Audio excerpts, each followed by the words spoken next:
예, 반갑습니다. 금속을 사랑하는 수강생 여러분, 또 우리가 또 이 적층 제조에 대해서 더 배워보도록 하겠습니다. 지난 시간에 우리가 그 잔류응력에 대해서 같이 공부를 좀 했었는데요. 잔류응력이 남는 이유는 이 적층 제조 과정 중에서 반드시 필연적으로 응고 과정이 발생하기 때문입니다. 그래서 여기 보시는 것처럼 원래 있던 액상이 이제 고체가 되면서 다시 이제 부피가 줄어들기 때문이죠. 그래서 이런 식으로 잔류응력이 남게 됩니다. 잔류응력이 남는 것들을 우리가 어떤 식으로 판단할 수 있냐면은 중성자 회절 방법이라던가 아니면 EBSD 맵을 가지고도 간접적으로 우리가 측정은 해볼 수가 있습니다. 그래서 이런 잔류응력을 해소하는 것이 굉장히 중요한 이슈다라고 볼 수가 있겠습니다. 왜냐하면 이것을 해소하지 못하게 되면은 나중에 추후에 이제 내부의 소재의 기계적 특성들이 이제 많이 떨어지고 열화되는 그런 것들을 볼 수가 있습니다. 가장 중요한 그 공정 조건 중에서 우리가 눈여겨봐야 할 것은 바로 이제 그 스캔 속도가 되겠습니다. 그래서 스캔을 얼마나 빨리 할 수 있는가가 중요한 사실이 되겠는데요. 우리가 중요한 것은 이 에너지 밀도를 다룸에 있어서 에너지 밀도가 높을수록 훨씬 더 이 파우더 자체가 잘 이제 녹게 되는데, 그 멜팅이 잘 일어나게 되는데, 여기서 보시는 것처럼 스캔 속도가 굉장히 빠르게 되면은 그 이별량 자체가 좀 적게 되겠죠. 스캔 속도가 조금 천천히 가게 되면 충분한 이별량을 가지고 갈 수가 있습니다. 그래서 그런 부분들 때문에 이 스캔 속도가 굉장히 중요한데, 이 스캔 속도라고 하는 것은 또 생산성이랑 연관되어 있습니다. 그래서 보시는 것처럼 이 스캔 속도와 그다음 빔 파워, 이 두 가지가 굉장히 중요한 파라미터가 되겠는데요. 이 빔 파워라고 하는 것은 이제 바로 레이저 파워. 그 레이저 파워가 높을수록 훨씬 더 이제 에너지 밀도가 높고, 그 다음에 스캔 스피드는 낮을수록 에너지 밀도가 높겠습니다. 결과론적으로 봤을 때 우리가 그 파우더를 잘 이제 녹이기 위해서는, 멜팅 시키기 위해서는 에너지 덴시티, 에너지 밀도가 높아야 되는데, 이 빔 파워가 높을수록, 그 다음 스캔 스피드가 낮을수록 그러한 현상이 나타나게 됩니다. 그래서 여기에서 이 공정 지도를 잘 보시게 되면요, 여기서 보시는 것처럼 이 적절한 이 포지션이 있습니다. 그래서 이 포지티브 리절트, 여기에 나오는 것처럼 우리가 얻을 수 있는 이런 좋은 결과들을 얻을 수 있는 영역이 있는데, 반면 이제 너무 만약에 그 스캔 스피드가 너무 느리다던가 너무 빠르게 되면은 우리가 적절한 결과를 얻을 수가 없겠죠. 너무 느리게 되면은 멜트볼 포메이션, 볼링이라고 여러분이 지난 시간에 배웠습니다. 지난 시간에 배웠던 것처럼 너무 에너지 덴시티가 높은 경우에는 이렇게 동글동글하게 표면부에 나오는 그런 볼링 현상이 나타나는 그런 것들, 지난 시간에 봤던 것들을 여기 바로 나오죠. 볼링 현상, 이런 것들이 나타나요. 이별량이 훨씬 너무 높은 경우, 에너지 덴시티가 높은 경우. 그래서 스캔 스피드가 낮을수록 이 볼링 같은 것들이 잘 나게 되고요. 너무 빠르게 되면 여기서도 또 볼링이 생길 수도 있고, 또 생길 수 있는 것은 이 딜라미네이션이 생길 수 있습니다. 지난 시간에 봤던 것처럼 이런 게 딜라미네이션이 되겠죠. 이렇게 잘 붙지 못한 거죠. 사이사이. 이런 식으로 딜라미네이션도 생길 수가 있습니다. 그래서 이 적절한 이 공정 지도를 꾸리는 것이 굉장히 중요합니다. 그래서 보통 일반적으로 우리가 레이저를 사용하게 되면은, 뭐 SLM이나 이런 거 사용하게 되면은 레이저 파워 보통 이제 한 100에서 한 200 정도 왔다 갔다 할 수가 있습니다. 뭐 더 밑으로 쓸 수가 있는데 맥시멈이 보통 200 정도 이렇게 되는 것이고요. 그 다음에 좀 사이즈가 훨씬 더 커진다 그러면은 400W까지도 장비들이 많이 나와 있습니다. 최근에는 사이즈를 여러분 어떻게 생각하시면 되냐면, 작은 사이즈다라고 하면은 우리는 보통 이제 엔지니어링에서는 밀리미터라는 단위를 쓰기 때문에, 그러니까 100mm, 그러니까 10cm 정도 되는, 그게 이제 가장 작은 사이즈입니다. 그래서 100, 그래서 100세제곱 밀리미터 정도 되는 게 제일 작은 사이즈고, 그 다음 단계로 가는 게 한 200 정도 크게 되는 겁니다. 그러니까 한 20cm로 한 세제곱 센티미터로 되는 크기가 한 그 다음 단계로 가는 것이고, 정말 대형으로 간다 그러면 500 정도 되는데, 가격 자체도 대략적으로 한 그 SLM 같은 경우에 한 100, 그 정도 사이즈 되는 것들은 가격이 그래도 한 5억보다는 미치지만, 근데 한 거의 한 200 정도 되는 거는 가격도 한 6억에서 한 10억 사이 뭐 그 정도 되겠고요. 그 이상에 되는 더 큰 사이즈들은 훨씬 더 비싼 10억 이상의 가격입니다 현재. 그래서 일단 사이즈적인 측면들도 좀 고려를 해야 되겠고요. 그다음에 여기서 이제 볼 수 있는 건 이 스캔 스피드는 결국에 뭐랑 관련이 있냐면 바로 이제 생산성이랑 관련이 있습니다. 스캔 스피드가 너무 느리게 되면 빨리 만들지 못하게 되겠죠. 스캔 스피드가 또 너무 빠르면 빨리 만들 수 있는 건 좋은데 여기에서 내부에 어떠한 충분히 이제 용융이 일어나지 못하니까 뭐 기공이 생긴다라던가 어떠한 디펙트들이 많이 생기게 됩니다. 그런 부분들이 단점이 되겠죠. 그래서 우리의 이 공정 조건을 정함에 있어서 가장 중요한 두 가지가 바로 이 레이저 파워와 이 스캔 속도가 되겠는데 이 두 가지를 적절하게 우리가 정해줘야 되겠습니다. 이게 가장 중요한 것이 되겠습니다.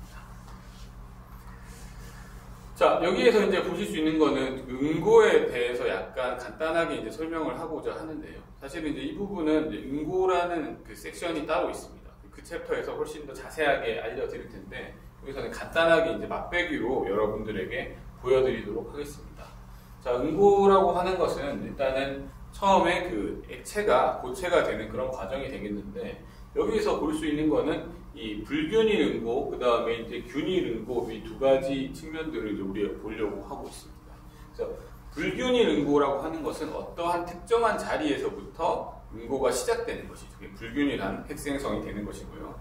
그 다음에 균일 핵생성이다라고 하는 것은 어느 자리에서든지 다 핵생성 될 수 있는 그런 상황이 되겠습니다. 그래서 우리가 뭐 핵생성으로 봤을 때는 불균일 핵생성, 그 다음에 이제 균일 핵생성 이런 쪽으로 볼 수가 있는데 완전히 불균일 핵생성이다라고 하면은 우리가 일반적으로 이게 그 소재를 응고를 한다라던가 아니면 주조를 한다라던가 했을 때 가장 생각해 볼 수 있는 그 불균일한 면은 이런 용탕의 그 측면부가 되겠죠, 그죠? 그 측면부에 만약 도가니 같은 거, 용탕 같은 것이 있다면 아니면 몰드가 있다면 그 몰드의 측면부가 가장 우리가 다른 특성을 나타낼 겁니다. 그 측면부에서부터 응고가 되어 들어가겠죠. 이게 바로 이제 불균일 응고가 되겠는데 이 불균일 응고에 있어서 이러한 방향성이 나타날 수 있다라는 것입니다. 이 방향성이 나타나는 것을 우리가 뭐라고 하냐면은 이걸 주상정이에요. 주상정. 기둥 모양이다 그래요. 주상정 응고라고 합니다. 주상정 응고. 그 다음에 주상정 응고보다 조금 더 균일한 쪽으로 가게 되면 자, 주상정 응고에서는 이런 데서밖에 이제 생기지 못했죠, 그죠? 핵생성이. 근데 이제 균일하게 가게 되면은 여기서도 생기고, 여기서도 생기고, 여기서 생기고 할 수 있으니까 여러 군데서 생길 수가 있습니다. 그래서 우리가 표현을 하자면은 이러한 타입을 이제 주상정 응고라고 하고, 이러한 타입 우리가 뭐라고 하냐면 수지상정이라고 합니다. 수지상정이라고 하고요. 그래서 이쪽은 아예 이제 불균일이라고 이야기하긴 할 수가 있겠고, 그 다음에 이쪽으로 가게 되면 아예 이제 균일 이런 쪽으로 한 4단계 정도 생각해 볼 수가 있습니다. 이게 바로 우리가 응고에서 어떠한 미세 조직이 나타나는 그런 메커니즘이 되겠고, 이쪽으로 갈수록 훨씬 더 불균일, 이쪽은 균일인데 이 차이는 뭐냐면은 간단하게 이야기하자면은 관행이 얼마만큼 되느냐로 이야기를 할 수 있습니다. 그래서 온도 차이가 굉장히 급격하게 발생해야 됩니다. 자, 예를 들자면은 불균일 때는 천천히 냉각되는 경우에도 우리가 불균일 핵생성을 할 수가 있는데 균일 핵생성을 하기 위해서는 급격하게 냉각이 발생돼야 돼요. 관행이 돼야 된다는 것이죠. 그래서 우리가 표현하자면은 이 델타 T라고 하는 그 온도의 변화가 굉장히 급격하게 나타나야만 균일 핵생성을 할 수가 있습니다. 그게 바로 이 균일 핵생성의 구동력이 되겠죠. 이 구동력은 그 온도 변화에서 나온다라는 것이 되겠습니다. 그게 이제 간단한 개념이 되겠고요. 사실은 이제 더 디테일하게는 여기 나와 있는 것처럼 그 온도 구배와 그 다음에 여기서 나오는 것처럼 그 응고 속도 이런 부분들에 대해서 같이 설명을 해야 되는데 그 부분도 잠깐 설명을 좀 드리도록 하겠습니다.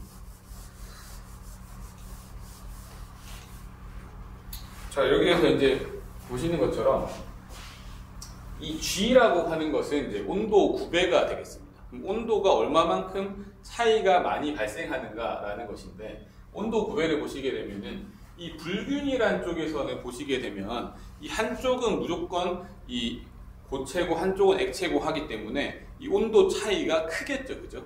온도 차이가 큰 상황이 되겠습니다. 근데 균이란 쪽으로 오게 되면은 여기서도 핵생성할 수 있고 여기서도 할 수 있고 여기서도 할 수 있기 때문에 전체적으로 봤을 때는 온도 구배가 어떻습니까? 크지 않은 상태가 되겠죠. 완만한 상태가 되겠습니다. 이렇게 이해하시면 되겠죠. 그래서 이 불균이라는 상태는 한쪽은 완전히 뭐 이쪽은 고체, 이쪽은 액체 이렇게 돼 있으니까 온도 구배가 급격하다. 근데 이 균이란 쪽으로 오게 되면은 완만하게 되겠죠. 한쪽은 뭐 이쪽도 액체인 것 같은 고체인 것 같은 뭐 그런 친구도 계속 있겠죠, 그죠? 그렇기 때문에 완만한 상태다라고 볼 수가 있겠습니다. 그래서 이 온도 구배 같은 경우에는 이 불균이란 쪽이 훨씬 더 크다라고 볼 수가 있겠고요. 그 다음에 그 냉각 속도 또는 응고 속도는 어디가 더 빠를까요? 속도는 훨씬 더, 여기 균이라는 게 훨씬 더 빠르겠죠, 그죠? 자, 불균이라는 곳이면 이 생성될 수 있는 곳이 제한되겠죠. 그래서 예를 들자면 어떠한 영역, 일정한 바운더리에서부터 생성될 겁니다. 거기서부터 이제 응고가 발생해가지고 액체가 고체로 변화하게 되겠죠, 그죠? 근데 이제 이 균이라는 상황이 되게 되면은 어디서든지 다 핵생성할 수 있으니까 속도적인 측면에서는 어디가 빠를까요? 당연히 균이라는 것이 빠르겠죠. 자, 그러면 이 그래프를 보시겠습니다. 그래프를 보시면 이 G라고 하는 것은 온도 구배가 되겠고요. R이라고 하는 것은 이제 응고 속도 또는 냉각 속도가 되겠습니다. 그러면은 훨씬 더 빨리 이 응고되는 쪽은 어디가 되겠습니까? 여기에서 아까 우리가 한국말로 썼던 것들을 다시 써보게 되면 여기에서 여기가 이제 균일 쪽이 되겠고요. 자, 여기가 뭐라고 이야기했습니까? 수지상정, 그죠? 아까 제가 수지상정이라고 이야기했죠. 이거는 이제 주상정 쪽이라고 이야기했죠. 자, 이거는 이제 불균일입니다. 이런 식으로 구간을 나눠볼 수가 있습니다. 자, 이 구간을 나눴다는 것은 무슨 의미냐면, 자, 우리가 선택을 할 수가 있습니다. 예를 들자면은 어떠한 정도의 온도 냉각 속도다, 어떤 정도의 온도 구배다라고 하면은 무슨 조직이 생길지 우리가 반드시 알 수가 있겠죠, 그죠? 나는 여기에 조건 여기 맞췄어 그러면 수지상정이 생기는 조건이 되고, 이쪽에 맞췄다 그러면 주상정이 생기는 조건, 이쪽에 맞췄다 그러면 뭐 이러한 불균이란 핵생성이 되는 조건, 이쪽에 맞췄다 그러면 완전히 균일 핵생성이 되는 조건이 되겠습니다. 일반적으로 우리가 주조했을 때 나타나는 조직들은 주로 이 두 가지 안쪽에 있는 이 주상정이나 수지상정 조직들이 나타납니다. 대부분 이 두 가지가 나타납니다. 그래서 이쪽은 이제 극단적인 경우는 잘 나타나지 않죠. 그래서 우리 주조한 것과 똑같이 적층제조한 것도 똑같은 과정을 거치기 때문에 대부분 조직들이 이런 조직들을 보일 가능성이 많이 있습니다. 근데 반면 이제 이 단순 주조한 것과는 달리 이 적층제조는 급격하게 냉각을 하기 때문에 조금 이제 다른 측면들이 있는데 그런 부분들을 이제 조금 더 이제 다음 챕터 정도쯤에 제가 더 자세히 설명드리도록 하겠습니다. 일단 기본적인 것은 나올 수 있는 조직은 이러한 주상정, 그림 제가 그려놨죠. 주상정 조직이나 수지상정 조직, 이런 조직들이 쉽게 생길 수 있다라는 것을 말씀드릴 수가 있겠습니다.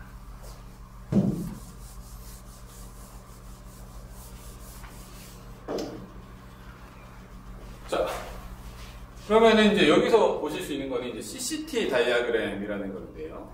자, 여기서는 그 CCT Continuous Cooling Temperature 다이아그램이라는 거예요.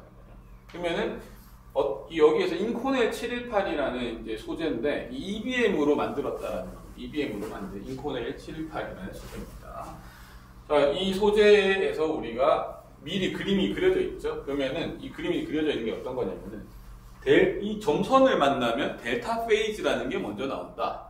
그 다음에 이 실선을 만나면 감마 더블 프라임이라는 게 먼저 나온다.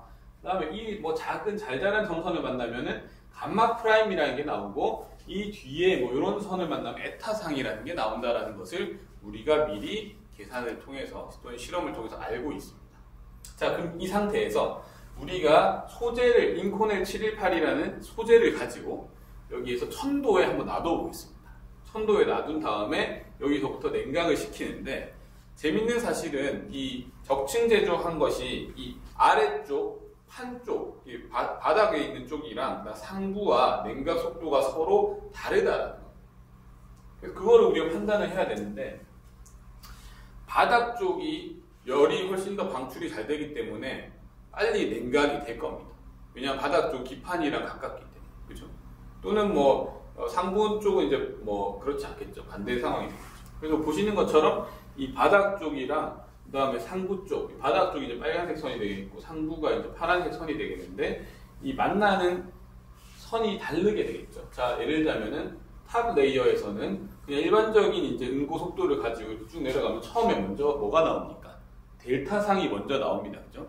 델타상이 먼저 나온 다음에 그 다음에 감마 더블 프라임, 그 다음 에타상 이런 식으로 나올 겁니다. 이런 식으로 나오는 게 이제 이 탑 레이어에서 나오는 것이고요. 근데 바탕 레이어에서 먼저 나오는 것은 이거는 냉각 속도가 더 빨랐기 때문에 이 감마 더블 프라임이 먼저 나옵니다.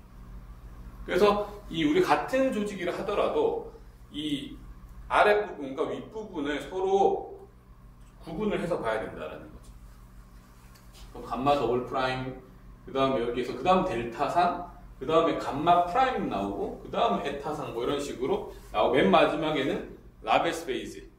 그래서 이게 나올 수 있는 전체적인 이 인코넬 718에 나올 수 있는 대부분의 상들이 되겠는데 이런 식으로 우리가 하나의 이제 뭐 소재를 하더라도 이 높이에 따라서도 다를 수 있다라는 거. 그 높이에 따라서 그냥 어떤 아랫부분이랑 윗부분이랑 시편 우리가 채취를 했을 때 두 개가 다를 수 있다는 게 바로 이 적층 제조의 이 중요한 점이 되겠습니다. 그걸 맞추는 것이 또 중요하겠죠. 그런 기술들이. 자, 그러면은 이러한 우리가 살펴봤던 여러 가지 이 문제점이라던가 해결해야 할 부분들을 봤는데 그 사람들이 이걸 사용하기 위해서 어떤 식으로 활용하고 있냐라고 보면은 여러 가지 이제 후속 열 처리를 진행하고 있습니다. 그래서 후속 열 처리는 일단은 가장 대표적인 것들이 이 스트레스 릴리프, 이 잔류력을 제거해 주는 겁니다. 잔류력이 남아 있으면은 훨씬 더 쉽게 이제 파괴가 발생할 수 있기 때문에 잔류력을 제거하는 스트레스 릴리프라는 열 처리를 일단 할 수가 있겠고요. 자, 그 다음에 이제 힙이라는 핫 아이소스태틱 프레싱이라는 것은 핫, 뜨겁다. 그 다음에 아이소스태틱, 또한 이제 압력을 주는 그런 환경이다. 프레싱, 아이소스태틱 프레싱. 그래서 정수압 압력을 주는 환경이다. 그래서 이 정수압 압력을 주는 환경에서 높은 온도에서 놔두면은 내부에 있는 기공의 분율을 굉장히 줄일 수 있습니다. 그래서 이 포로시티를 엄청나게 줄일 수 있는 방법이 바로 이제 힙이 되겠습니다. 우리가 만약에 포로시티가 높다라고 하면은 힙을 하게 되면은 내부의 기공들을 많이 줄일 수가 있는 방법이 되겠죠. 그 다음에 솔루션 트리트먼트, 용치하죠. 이거는 우리가 원하지 않는 어떠한 페이드들이 있을 때 그런 식으로 없애주는 방법이 되겠고, 에이징 이런 식으로 여기 있는데요. 여기 보시는 것처럼 먼저 일단 그 잔용력 우리가 한번 측정을 해보면은 처음에 이제 as fabricated 상태, 그러니까 처음에 제조한 상태는 이렇게 굉장히 높은 상태를 나타냅니다. 근데 이거를 잔용력 제거 열 처리를 스트레스 릴리프를 하게 되면은 엄청나게 떨어져 거의 0에 가깝게 이 값이 떨어지는 것을 알 수 있습니다. 이 잔용력 제거 열 처리 조건은 소재에 따라 조금씩 다를 텐데요. 뭐 정해진 건 아니지만 뭐 조사한 바들에 따르면은 TI64 같은 경우에는 한 2시간에서 동안 700에서 730도, 그 다음에 인코넬 718 같은 경우에는 한 뭐 30분 동안 한 뭐 982도 정도, 뭐 또 사람들에 따라서 또 조건이 다르겠죠. 조금씩 조건은 다를 수 있습니다. 그래서 이거를 해주는 것이 굉장히 중요한 것이 되겠다라는 것이겠고요. 그래서 이제 이 스트레스 릴리프를 하게 되면은 잔용력 굉장히 제거하는데 온도가 너무 높으면 안 되겠죠. 너무 높으면 어떻게 되겠습니까? 다시 뭐 그레인 그로스가 일어나고 뭐 그렇게 되면 안 되기 때문에 적절한 온도를 제공해야 되겠습니다. 그 다음에 힙이라고 하는 건 아까 말씀드렸던 것처럼 이 높은 온도와 높은 압력이 주어져야 되거든요. 그래서 이 스트레스 릴리프에서는 압력이라는 게 안 들어있는데 힙을 하게 되면 반드시 들어가는 게 이러한 이 메가파스칼 뭐 이런 것들 들어갑니다. 900은 이게 너무 높은 것 같은데요. 보통 이제 한 힙을 하는 조건은 100에서 한 200메가파스칼 정도의 압력으로 실시합니다. 온도는 뭐 나와 있는 것처럼 뭐 800도 정도, 뭐 900도, 뭐 1000도 이런 정도에서 실시를 하고요. 그래서 이제 100에서 한 200메가파스칼 정도로 이제 압력을 꽉꽉 주게 되면은 소재가 이렇게 되는 거죠. 소재가 이제 높은 온도에서 압력을 꽉 받으니까 어떻게 되겠습니까? 내부에 있는 기공들이 이제 채워지려고 노력하겠죠. 그래서 포로시티를 굉장히 줄여줄 수 있겠고, 힙이라는 것은 거의 뭐 필수적으로 많이 하고 있고요. 많은 사람들이 힙 처리를 통해서 또 새로운 또 좋은 특성도 얻으려고 하고 있습니다. 그다음 추가적으로 아까 말씀드렸던 이 솔루션 트리트먼트는 우리가 만들다 보면은 아까 우리가 봤던 것처럼 만약에 우리가 원하지 않는 게 뭐 라베스 베이즈나 델타산 원하지 않는데 만들어졌을 수 있잖아요. 근데 그거를 딱 특정하게 녹일 수가 있겠죠, 그죠? 어떤 온도, 그 상들이 정확하게 이제 디졸브 되는 온도를 찾아서 어느 정도 딱 그 온도에다가 몇 시간, 뭐 한 몇 분 동안 딱 놔두게 되면은 처리가 되겠죠. 그런 식으로 처리를 할 수가 있겠고요. 그 다음에 이제 에이징이라고 하는 거는 뭐 이거는 강도를 좀 더 높이려고 뭐 하는 건데, 근데 사실 일반적으로 이 적층 제조를 하게 되면은 강도는 크게 문제가 없습니다.